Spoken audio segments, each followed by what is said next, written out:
Assalamualaikum warahmatullahi wabarakatuh.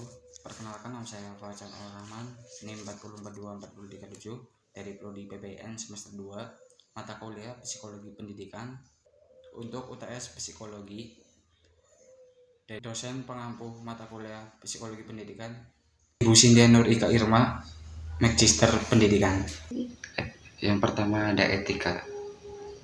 Etika merupakan aturan yang mengatur perilaku manusia tentang hal yang baik dan buruk dalam berinteraksi di lingkungan sekitar. Yang kedua ada nilai. Nilai hal-hal yang dianggap penting dan berharga dalam kehidupan, seperti kejujuran, kerjasama, disiplin, dan rasa hormat. Dan yang ketiga ada moral. Moral adalah tentang benar dan salah yang dipelajari anak melalui proses pendidikan dan pengalaman sosial. Moral membimbing siswa dalam menentukan pilihan tindakan.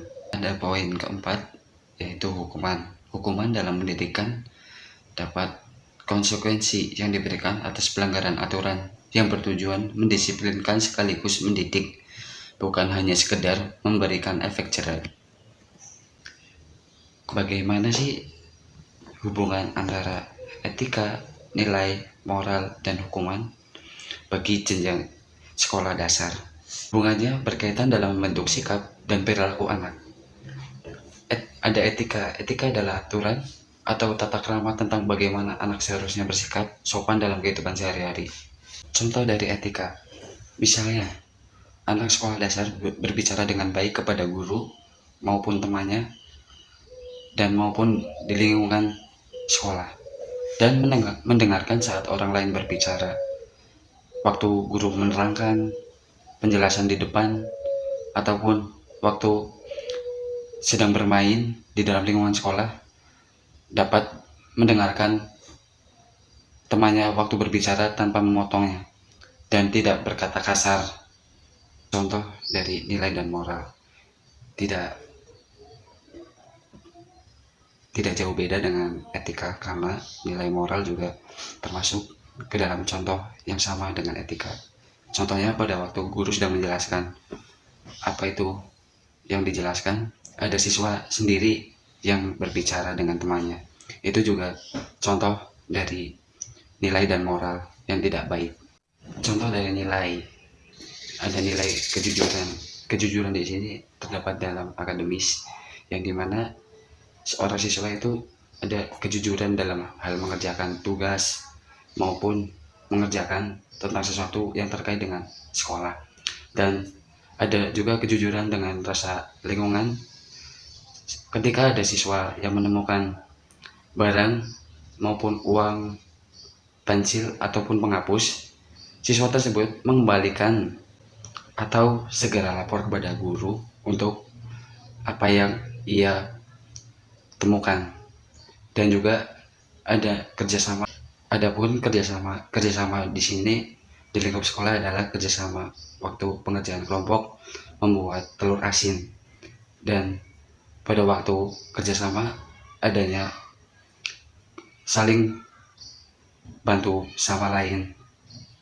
Dan ada disiplin membantu siswa ketepatan apa yang ia dapat dan peroleh menjadi pribadi yang lebih baik ke depannya. Dan adanya rasa hormat terhadap orang tua maupun guru di lingkungannya. Contoh dari moral, ketika ada teman yang diejek, kita harus langsung menegurnya atau melaporkan kepada guru. Dan ada contoh lain, ketika sedang bermain bersama teman, kita tidak boleh mengambil mainan anak orang lain.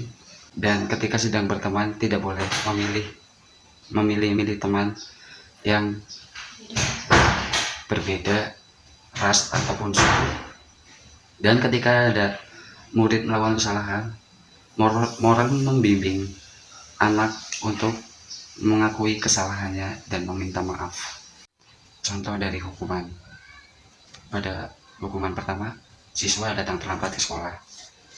Tindakan yang tepat untuk hukuman tersebut Siswa diminta untuk menyapa dan meminta maaf kepada guru-guru di ruang guru, lalu menulis janji untuk lebih disiplin dan datang lebih tepat waktu keesokan harinya.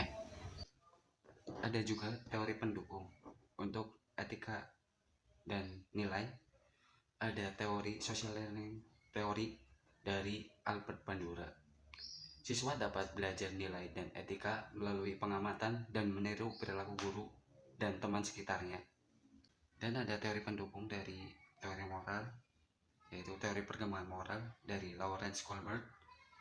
Anak sekolah dasar berada di tahap konvensional, di mana mereka mengikuti aturan demi penerimaan sosial di lingkungan sekolah, sehingga penting ditanamkan nilai-nilai moral melalui pembelajaran sejak dini. Dan yang terakhir ada teori pendukung untuk hukuman, yaitu operant conditioning dari B.F. Skinner. Perilaku siswa dapat dibentuk melalui konsekuensi berupa reward dan punishment. Hukuman yang tepat bisa menekankan perilaku negatif dan membangun kebiasaan baik terhadap siswa. Cukup sekian dari saya.